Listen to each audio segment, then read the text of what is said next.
Here we go, it's all about you, it's all about me, it's all about what we do. Making art, you and me, trying to find something to believe. Because I'm running wild, I ain't running free. Still got a lot of shit left to see. Hey guys, welcome back to my channel. Now I haven't posted on this channel for a year. Bombastic side-eye, criminal offensive side-eye. And I'm sorry, I'm very sorry about that. However, there's a lot that has happened since the last time I've made a video. For one, I finally graduated law school, and that took, you know, that took some time, that took some effort. And honestly, I started bar school in September, which was really tough. It was way different from law school. There's so much more material, and I was spending, honestly, hours in a day reading like 100 pages in a day to prepare for classes, like a day in advance or 2 days in advance and something like that. Now I would have classes twice a week. So I've been quite busy with that, and that's kind of the reason why I kind of dropped off of doing my YouTube channel. Also for me, my YouTube channel was kind of like a social hobby that I started during the pandemic that really helped maintain my mental health, because the pandemic was not kind on me mentally. Lockdown hasn't been easy for any of us, but Philip told me you haven't left the bath for a week. Oh, that's hyperbole. Well, get that, would you? You're not in the bath again, are you? No.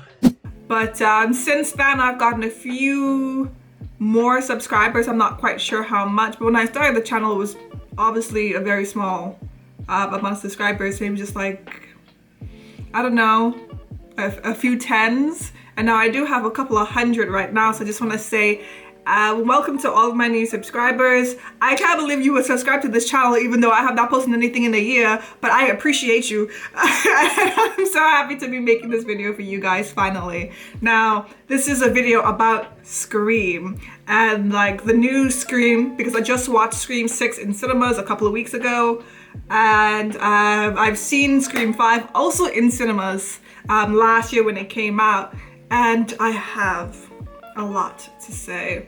So since I've been gone for such a long time, I decided, one, the only way for me to really properly critique Scream 6 and how I feel about Scream 6 is if I kind of address Scream 5, because I think Scream 5 and Scream 6 have a lot of parallel when it comes to the issues I don't really like about it. And that's of course because starting from Scream 5, that's when you see the change in the director from Wes Craven, who sadly passed away after Scream 4, to the new directors, something silence? It's something silent. The directors behind Ready or Not, which is a horror film. I have seen it and I do quite like. It has the amazing Samara Weaving in it, who has become kind of iconic for her squelching, vibrating scream from that movie, because she's so good as a final girl in that. And honestly, the scream is iconic.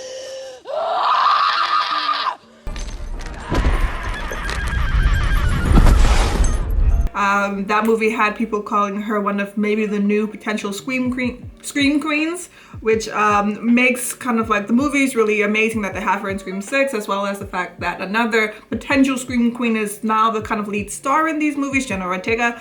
And a lot of people love Jenna. I like Jenna as well. I've seen her stuff since Jane the Virgin. But yeah, honestly for me, I absolutely despise Scream 2022. If that's gonna be hard for you to hear for what's probably gonna be a very long time, I would just log off right now. But if you wanna stay, you kinda wanna hear my critiques and kind of give me a critique of your own, I am happy for that. I love chatting with people in the comments about movies. Whether you agree with me or not, I really do love having like discussions about movies and kind of hearing other people's point of view and people's thoughts as they perceive media, because obviously media is everywhere and our society is very much influenced by media. So I never have a problem with you disagreeing with me. Just be respectful and kind in the comments as you do it. Feel free to listen to this just so you can take a point by point and disagree with me. I am all happy for that. I love a debate, but as long as you do respectfully, we're cool.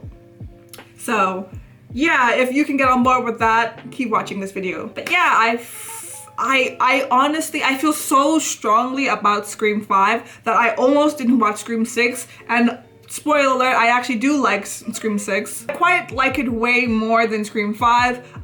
I still am not sure exactly where Scream 6 ranks for me in totality when you're holistically thinking about the Scream franchise, but I did like it enough. I did like it enough to maybe watch the one that comes out after this one. So yeah, let me get into it real quick why I really disliked Scream 5. Starting off, I want to say that I highly anticipated this release. So I think part of the reason why I just have so much disdain for this freaking movie is because I did set up really high expectations for myself.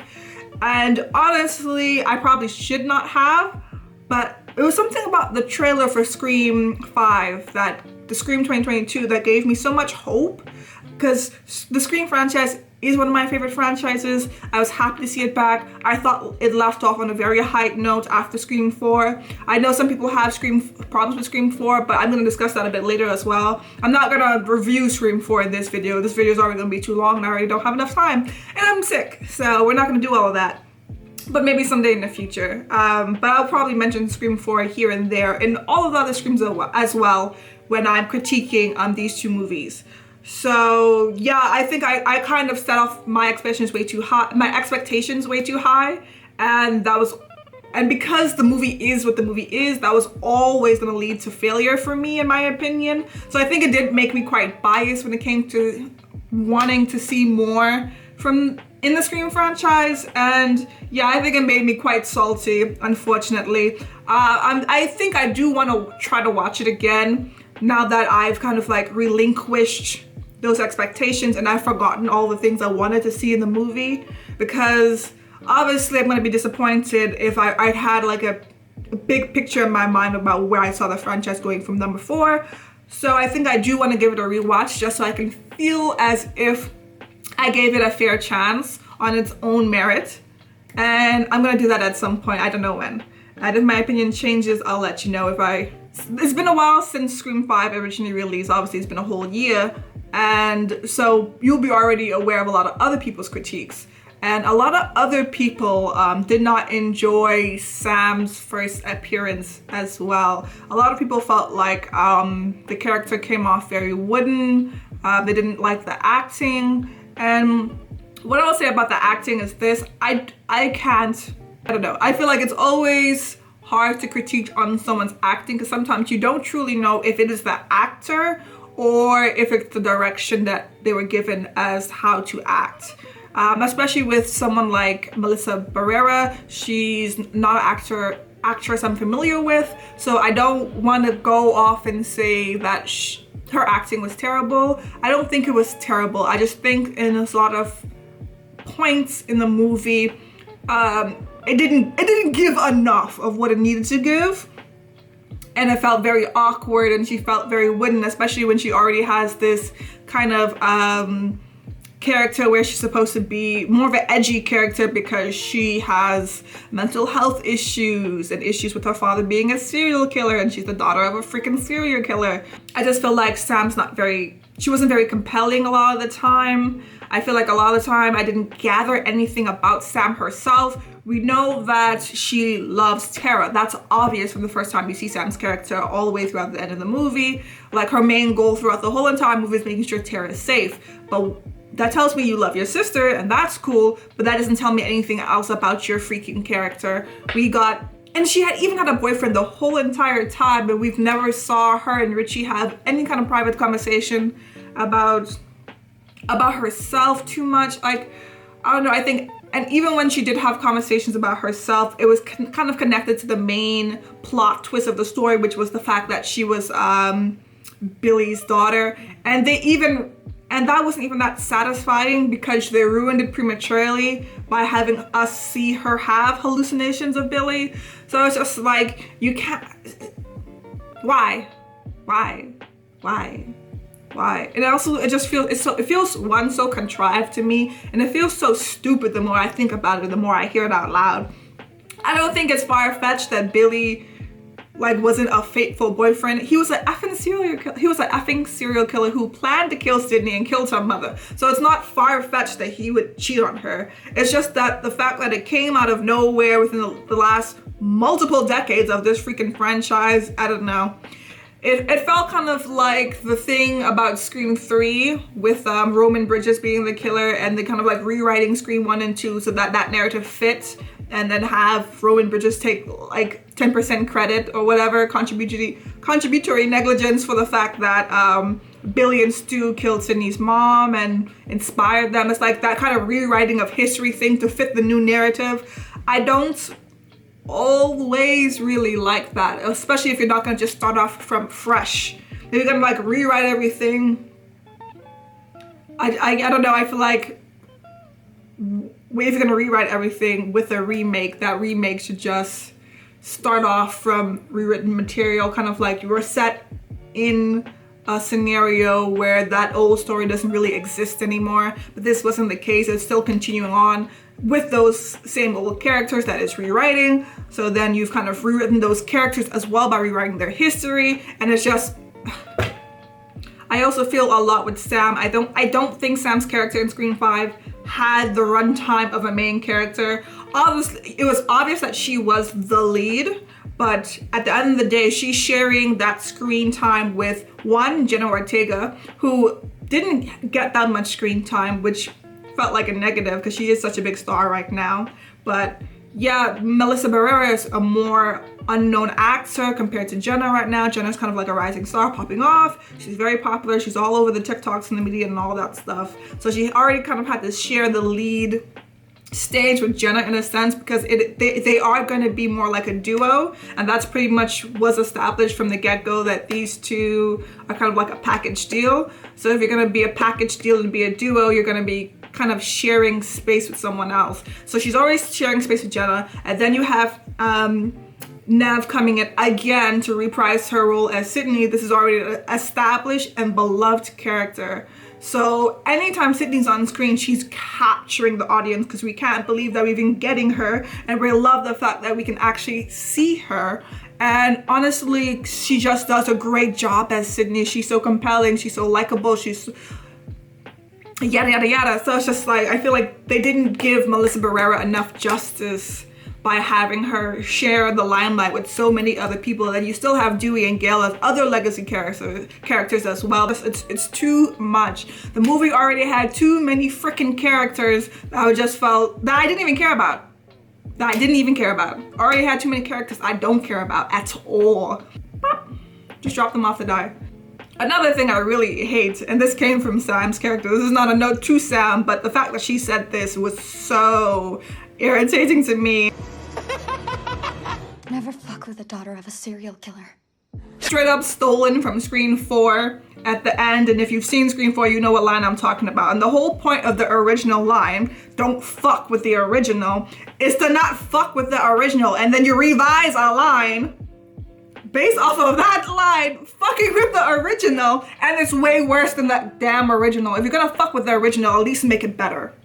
Also, because of the whole Billy thing, I really wish they would stop pushing that so much too with Sam's character. It feels like because we already don't know much about her other than what we know about her past due to the secret of Billy Loomis being her father. Everything else about her character seems to be too hard pushed towards the fact that she's the daughter of Billy Loomis. Like, they keep mentioning it over and over again. The film wants you to know it. And it's just like, why? Why do you need us to know this so badly?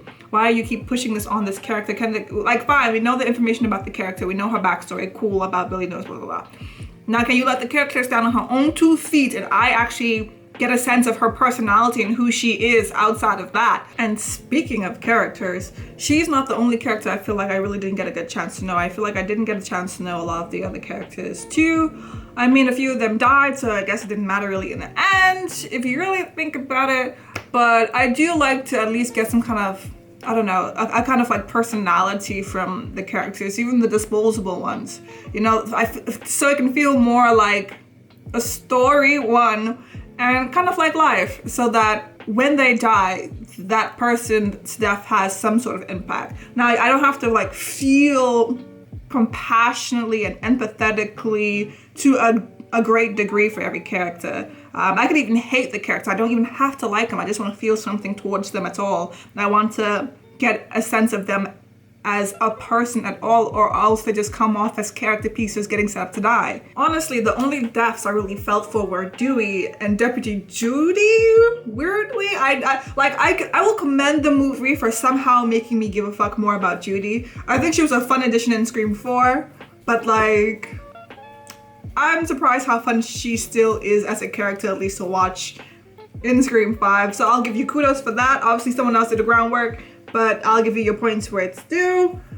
And honestly, the Dewey death for me, obviously I felt his death because he is a beloved character. He's been in all of the Screams, 1 through 4, up until 5. But the way he went out was just so upsetting. The same with Deputy Judy. Yeah, so I really think this kind of combines into the point I had before why I really dislike the movie. So I feel like the movie rewrote too much when it comes to the history of these characters. Like, for example, for Dewey, I understand a lot of people who do like Scream 5 have put out the point that it's not ridiculous that Amber could have killed Dewey, especially because all of the ghost face killers have kind of shown supernatural strength and dynamic and ability to disappear in order for the movies to work and for you to not be able to guess the killer. But considering one already guessed the killers within like very early into the movie, like that point doesn't do too much for me, but I do acknowledge it. And I don't disagree with it. I think I agree. I feel like the ghost faces should always have the supernatural strength and other characteristics as such. And so that the way Dewey died, it shouldn't matter that Amber was the killer. And it doesn't really matter to me. I don't have a problem with Amber sticking in the stabbing Dewey in the manner that she did. I feel like Dewey should have just died in a manner that kind of respected his progress throughout the movies. I don't think Dewey is stupid. I think Dewey has proved to us time and time again that people underestimate him. Age 32, Deputy Dewey filled the room with his Barney Fife-ish presence. You read my book? Oh, yes, I do read, Miss Weathers. Oh, Dewey, don't take it so seriously. Dewey, I never meant to imply How do you know that my dim-witted inexperience isn't merely a subtle form of manipulation used to lower people's expectations, thereby enhancing my ability to effectively maneuver within any given situation? Obviously, he's been silly in different moments, but I don't know. I feel like he has not been dumb enough to go straight on to get the killer by himself.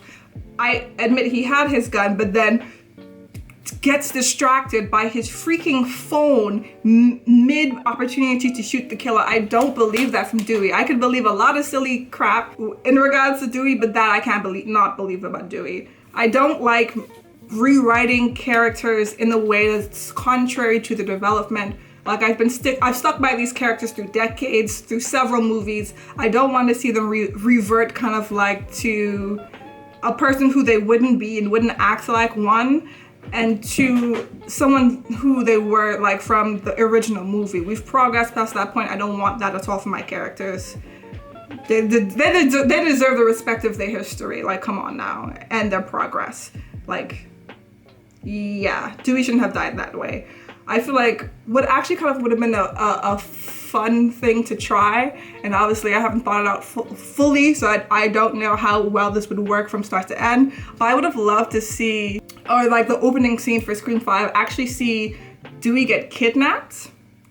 It sounds wild, but like, just stay with me. In a lot of the movies we've seen like Sydney's dad, and Gail and Trevor and other people kind of kidnapped throughout at some point in the movie to be framed later on. I would have loved to seen a movie where at Dewey's trailer, his sad trailer, while he's watching the morning show, he is attacked in that trailer. He's trying to like maneuver around so he's not got caught in a tight space like that, full of messy crap, because he's been in this depressive state for a while since he's had his divorce with Gail. It would be so much funnier to see kind of Dewey stumble and trip around his own mess that he has created through this background story that you've given me about Dewey, because him and Gail have split up. I would have rather that and see him kind of get captured, but in an epic struggle. I want to see my character struggle. My characters who've been there from day one, I need a good struggle. I need them to fight back. I need them to almost get away if they're gonna get got in the end. And then you could have had that being a way to bring Gale and Sydney back, and then kind of move on to the opening scene with Tara and that, so that Sam still has a reason to come back to Woodsboro. I would have seen all of that, and it could have been kind of like a fun reference to Scream 4 with the fake out of this opening scene, giving them this bit of information, and then we move on right to the next thing right after. And then the whole time we're going through the movie, we're just thinking, what the hell is gonna happen to Dewey? And it would be such a fun way to kind of start off the movie without a kill, subverting its own rules about the formatting of these movies. Like, even with Deputy Judy, if you think about it, her kill in itself felt out of character.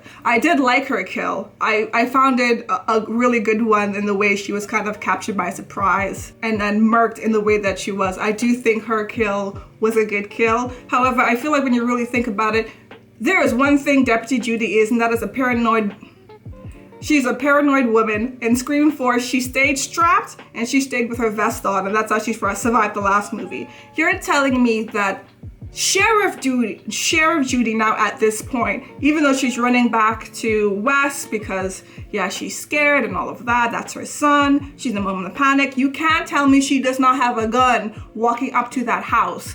I don't care that she called the cops. Her police department is the most incompetent department I've ever seen in the history of incompetency. And she should know that because she was there for the last events of the movie, where every step of the way they got tricked and bamboozled and killed. So she should not trust her own people. And she should have her gun. She's in her cop car. She don't have her gun? That don't make no damn sense to me at all. What's your favorite scary movie? I prefer animated films and musicals.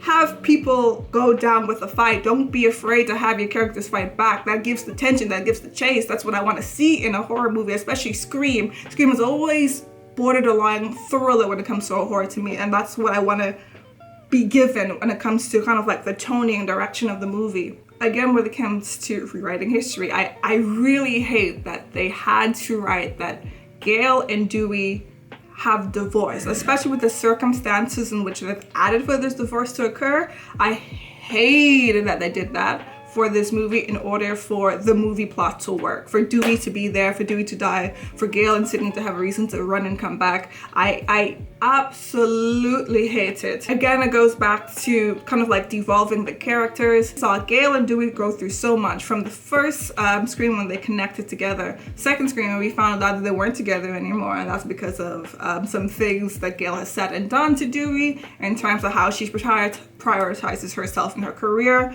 And then we see in Scream 3, even though I know people hate that movie, you see in Scream 3 they get back together again, they resolve their issues. And it's just like, from then they were pretty solid. They got married, they were together in Scream 4. You never doubted like the progress of their relationship from that point. And it's just so disappointing to see it just reverted back to basically Scream 2 or the beginning of Scream 3, because by the end of that they're together and happy. And it's just, I hate that they had to do that to those two characters' love story, which I loved so much and held so dear, in order for Scream 5 to even have a plot. I hated that the entire plot of this movie depended on this change that I so passionately disagree with. What they've done with Gale. That's more of a critique for Scream 6, so we'll get there in the end. But in Scream 5 even, we start to see like Gale's kind of like reasoning and progress in life. We see that she wanted to be in the big city again. She had to leave Woodsboro. Dewey tried to gave it a chance, but like he got cowardly and ran. I already hate that they tried to imply that Dewey would ever be a coward. But we see that kind of Gale has kind of reverted back to her career pursuits. So now we have Gale's character regressing. And for me, one of the reasons why I really hate to see kind of like the old Gale feeling like she's shining back from Scream 5 and in Scream 6 very much so. That old Gale is very much alive in Scream 6. Is because I've always seen kind of like a critique in Gale that kind of directly ties in to Wes Craven's own history. If you don't know the history of the franchise, the original Scream is based off the real life murking of real life college students. And there's a lot of discourse going on now with series like Dahmer coming out recently on Netflix, and also people critiquing things on YouTube, kind of like the true crime sphere.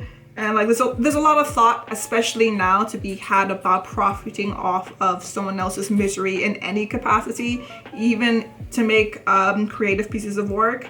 And in the Scream franchise, that's what Gail basically does. She does the same thing. She makes a book based off of the murders of the murder first of Sydney's mom, and then all of the other murders to occur after that because of Sydney's mom and Billy and Stumacher from that point on. And I don't know, I felt it always kind of insightful to have a character like Gail have the same kind of backstory of the director of a movie, the creator of a franchise that has profited off that original source material, if you would like to call it that. And it's something just so that I could just appreciate about the movies themselves, criticizing his own actions within the character of Gail, and the fact that Gail at some point realizes what her behavior has caused to other people, and like fixing herself and not just pushing and prioritizing her career above everybody else, no matter what and who it hurts, than to take Gail back any steps into that place at this moment in time when that critique matters more than anything. Not more than anything, but more than maybe people appreciated that critique before. It's just, it's disappointing. And these are basically my last kind of points on Scream 5. The other main critique for me was the murder mystery. The murder mystery was just completely lost to me in Scream 5 because I guessed that Richie and Amber were the killer very early on in the movie. I'm not sure at what point for sure, but I was suspicious of Amber from the very freaking start because, again, if you've seen Scream 4, and this movie rips off a lot of things from Scream 4, even though people love this movie, people don't like Scream 4. Or a lot of other certain people don't like Scream 4 that do like Scream 5. I don't understand. It lifts so much off from that other movie. So the opening kill scene with Tara, part of her kill scene, obviously this is going to be a spoiler, I've been spoiling throughout the whole entire video, but Tara receives this kind of like video of someone recording Amber. And that's how she's kind of preyed on and like forced to leave the house and get caught and stabbed.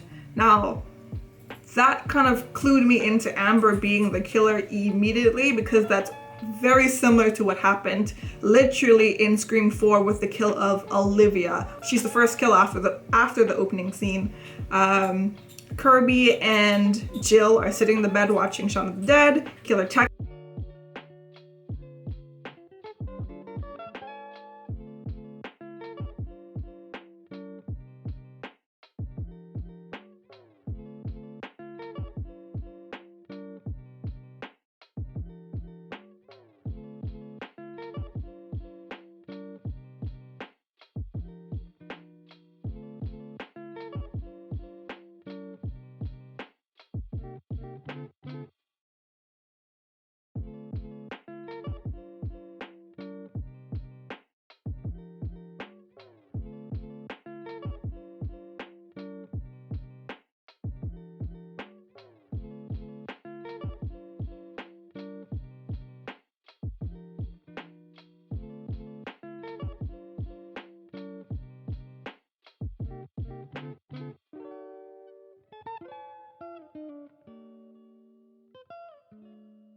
was Olivia. So it really was not done better in my opinion. I feel like that opening kill could have been a bit more suspenseful and filled with tension. I do think a lot of it was really brutal and satisfying in the areas in which Tara was attacked, but that's pretty much it. And I feel like a lot of other kills were quite lackluster in my opinion.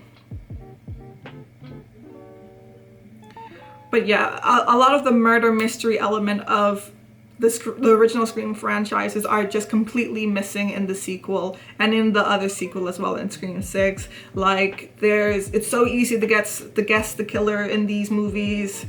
There's no suspense, there's no thrill, there's no tension. I'm not kept on my toes. There are no red herrings, so I can misinterpret the killer even though I have the most obvious suspect facing me. And Richie was a very obvious suspect, especially by the second time he's gotten slashed and unable to help at all in any regard to anybody.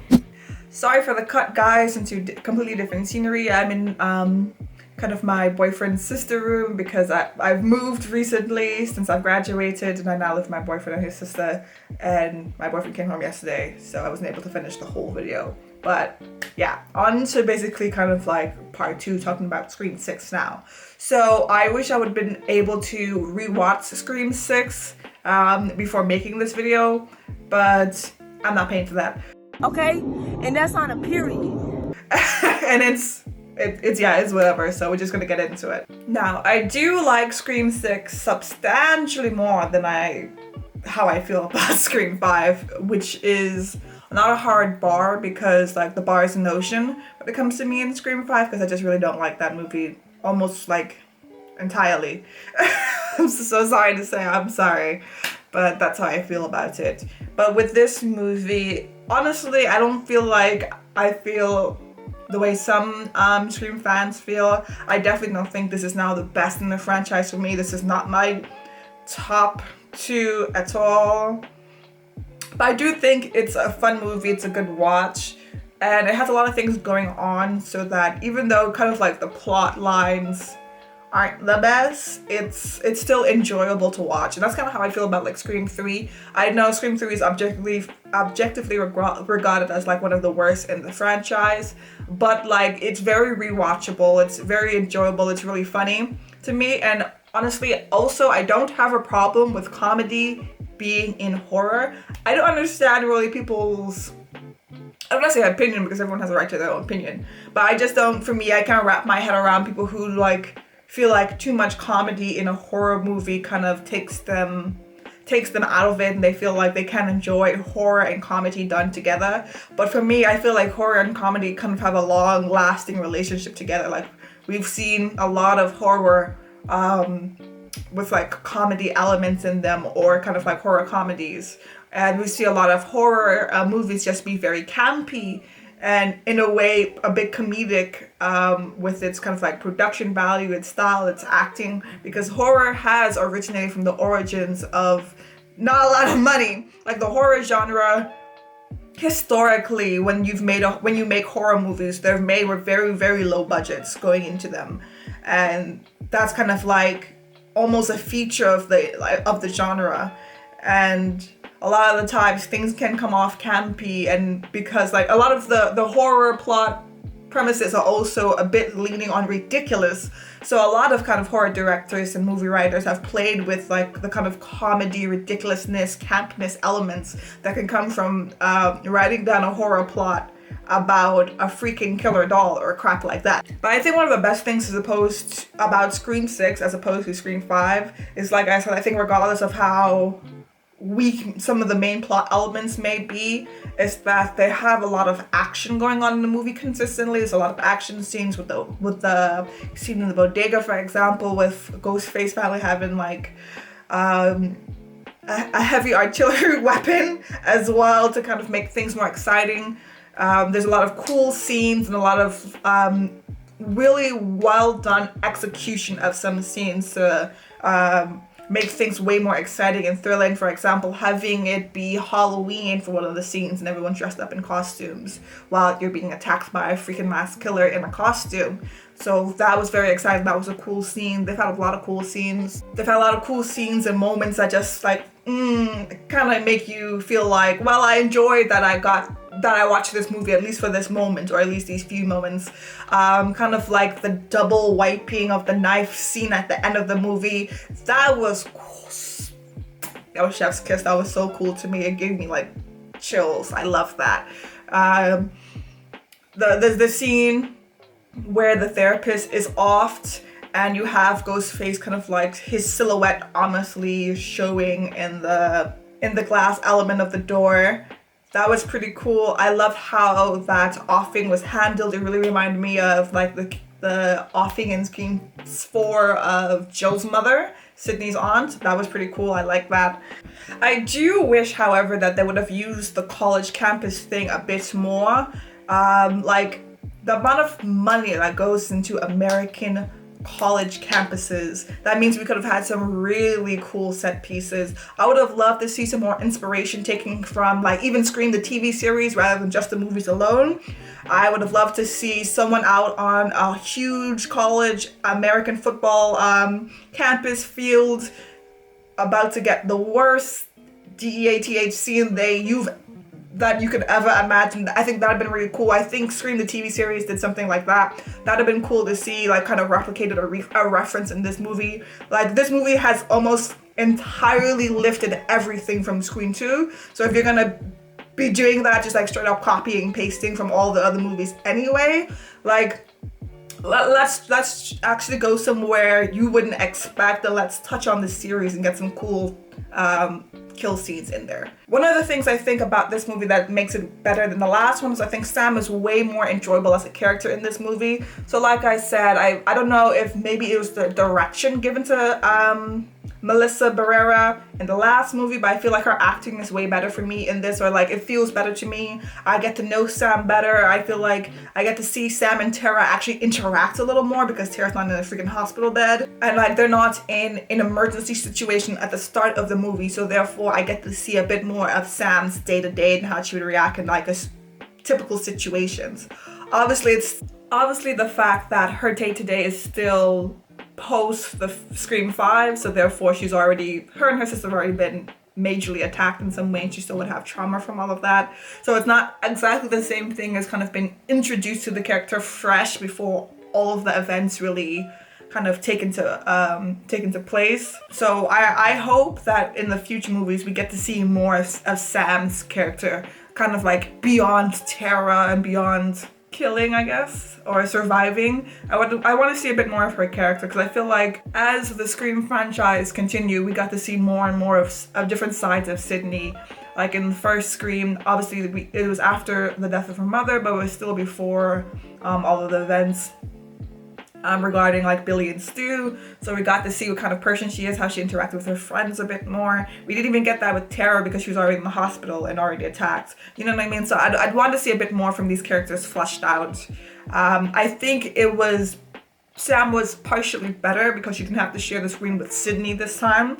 I think that was good for this movie, to be honest, that Sydney wasn't involved, that Neve Campbell wasn't involved. However, I have heard that the reason why she wasn't involved with this is because they didn't want to pay her damn money. After 5 freaking movies, they didn't want to pay her what she was due. So that's very disappointing that's why she wasn't involved, not because of any creative choice whatsoever to make the movie better. So I can't even really give the movie props for that, but it is a fact that I think it's better without her in it. Especially if you're really not going to do anything new with the character, you're not going to flesh out this character in a thoughtful and respectful way that really coincides with their previous history. As we've seen, all they do is kind of like aft previous characters and their history and their legacy. So I feel like it's safer with Sydney out of the movies, because that way they don't have a chance to make her die in some stupid, ridiculous way in order to prop their movies up. I don't want that. Like, there's a reason why I feel like kind of like these remake the legacy character die movies and then passes on the torch to a new character rarely ever works. The best one I know is Wolverine, and there's not much else that's kind of in that tier level to me with Wolverine, of those kind of like niche genre of movies.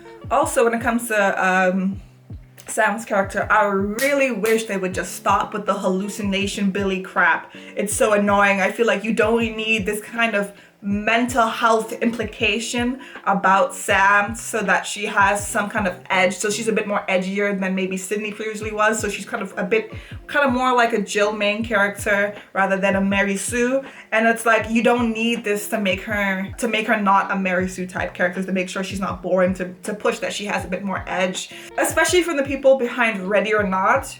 Female rage in horror genres right now is very much trending, very consistent topic.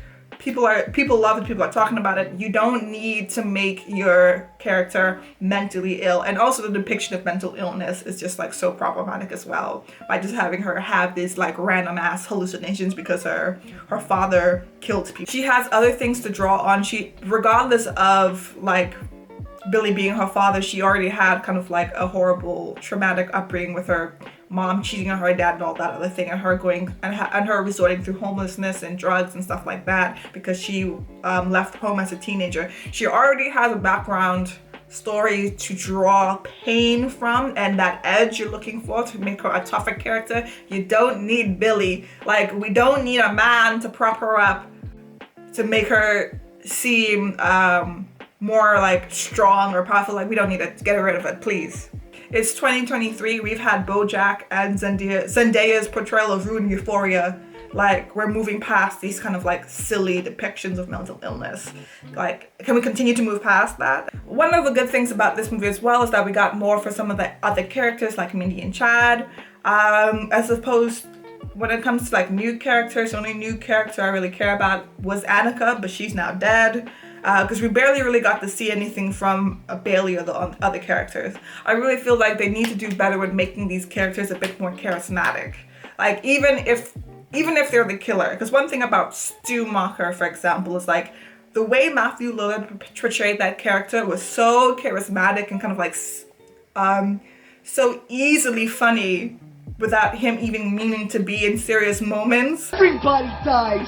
But us, we're gonna carry on and plan the sequel, cause let's face it, baby, these days, you gotta have a sequel. I'm feeling woozy here. Stu, what's your motive? Billy's got one, the police are on their way. What are you gonna tell them? Peer pressure. I'm far too sensitive. We'll rip you up! First you pansy-ass mama's boy! Fuck! Fucking hit me with the phone, Dick! So I wish I could see way more personality from these other characters. I feel like I felt a bit of personality from Bailey, but not until the end. Like, I feel like I could say what her personality really was. But like, when it comes to a killer like the brother, barely had any lines, barely had a personality, who's just like, oh, I'm dorky and I'm a virgin. Okay, like, can I have something else, please? So I would love to see more charismatic characters in the lineup in the future. They also brought back Kirby Reed, who was a very charismatic character in Scream 4, and I did love her in Scream 4. I didn't really feel the same way about her in Scream 6, and that's because of no fault of the actor at all.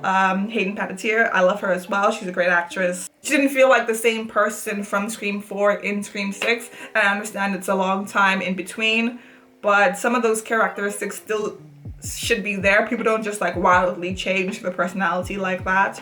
I understand she's also gone through something traumatic, but yeah. And I think a lot of people didn't really feel like the FBI thing kind of clicked at all. It seemed like it came out of nowhere, and a lot of people I've heard weren't really buying it either for that character. So it's just like, I don't know. They have this problem with character development that they really need to work on. And character decisions. It feels like too many times they just force these characters to do crap or be in a certain position because they just need it for the plot to work, and it's honestly so annoying. Just think of something else. And if you think I was disappointed about Kirby, which like they barely really changed much of her character, oh, best believe I am mad as hell about Gail.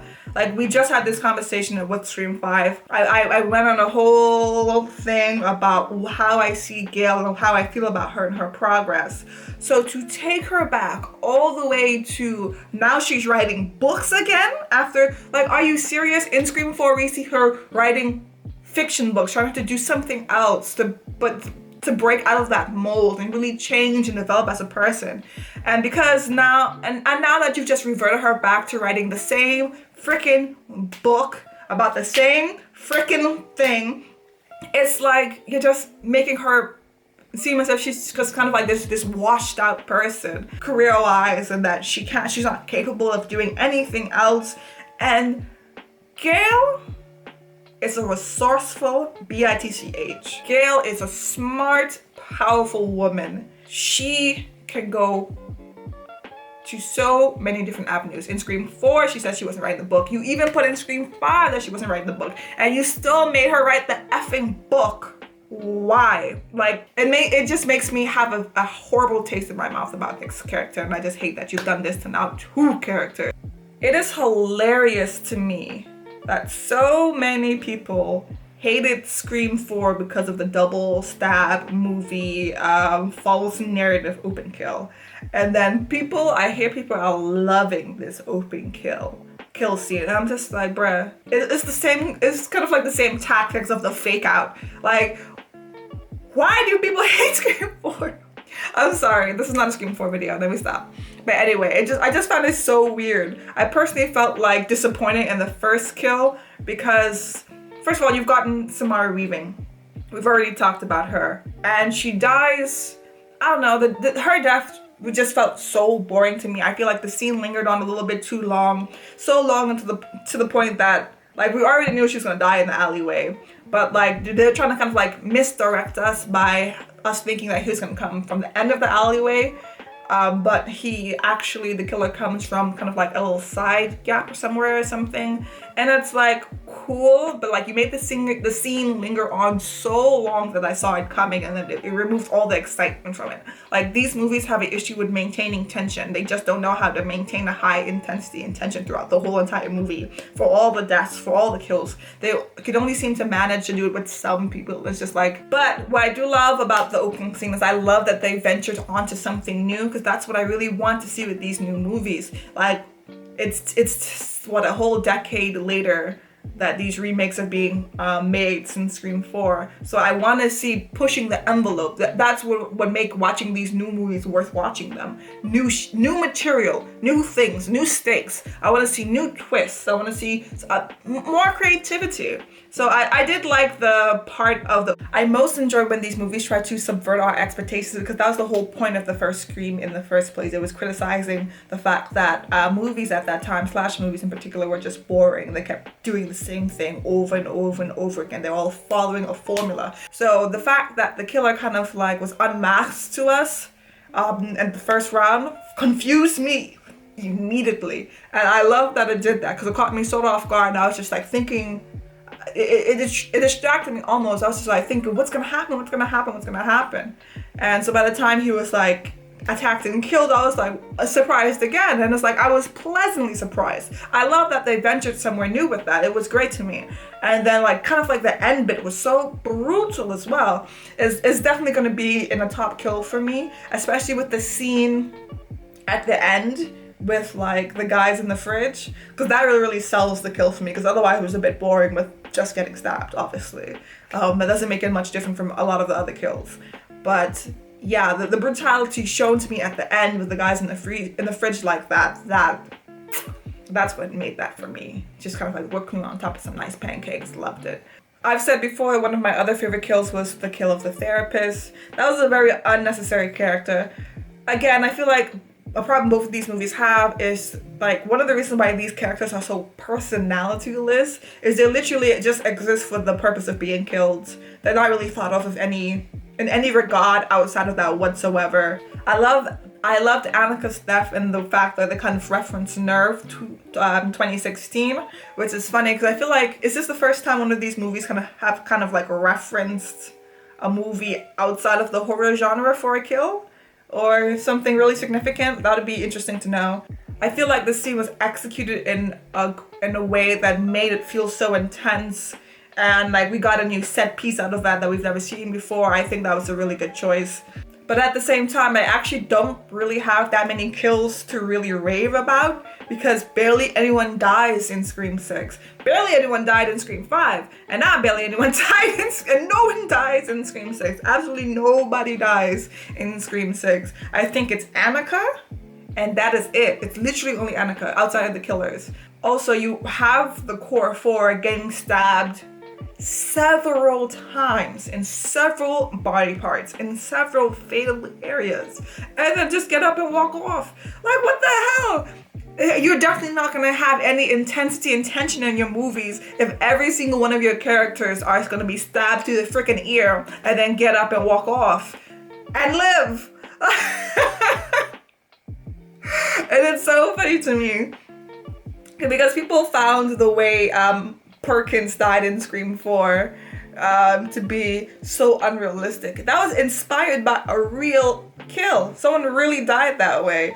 And then you have freaking Chad and Tara and Mindy walking off wounds like nothing. Chad was stabbed by 2 people repeatedly all over like 40 times. And he's okay? How is he okay? We see Tara stabbed to the stomach. She initially is holding her wound, and then all of a sudden at the end she can jump from ledges, and she's not holding her stomach at all by the end of the movie. And she's just all right. She's just sitting down having a good old time with her sister, and it's just like, girl, what? You should be on a stretcher. You should still be bleeding. Stab wounds don't just stop bleeding like that because you held it for 2 minutes. Like, what the hell is going on? Chad would have actually been one of my favorite kills because he would have been the first person kind of like brutally done away with by 2 killers at the same time. Guess what? He lived, so I can't even count it anymore. And this will be the last thing I talk about when it comes to Scream 6 is, again, where is the mystery part of the murder mystery? Again, it was so obvious to me who the killers were. And it's like, if I could guess the killers every single time, there's something lacking in your writing. It's not doing what it's supposed to do. And like I said before, Scream has always kind of been one of those horror movies that kind of leans on the side of thriller in a bit with the murder mystery aspect. And there's always been a really important aspect in all the movies.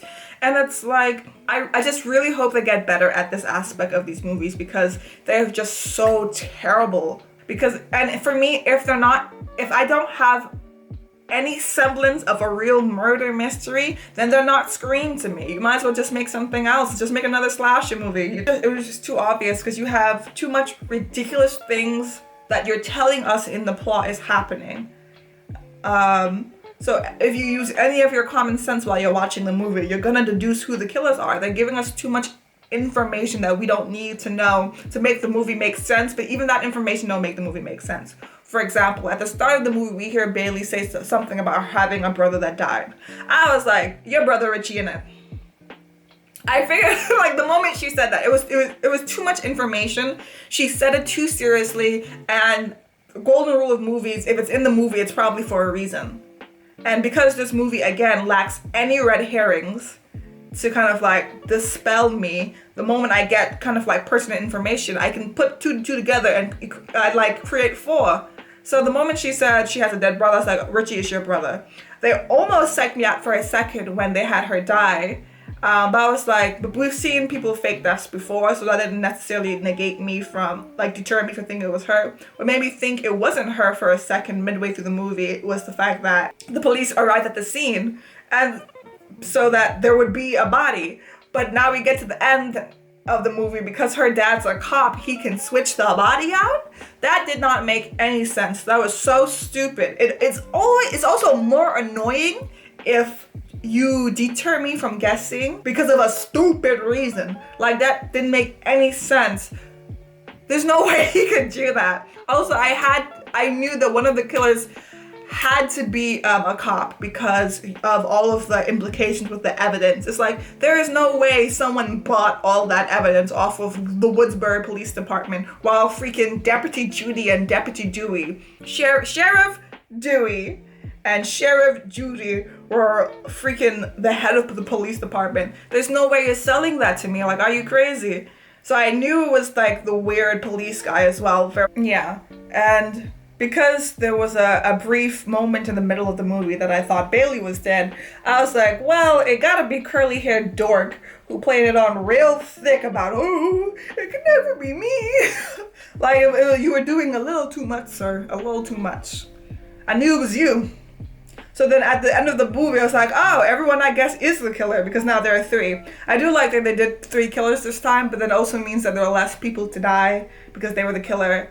So, again, the family thing was weird. I'm not buying that a father, his daughter, and one of his sons wanted to avenge the murder of one of his other kids, but also is a cop, but he's retired.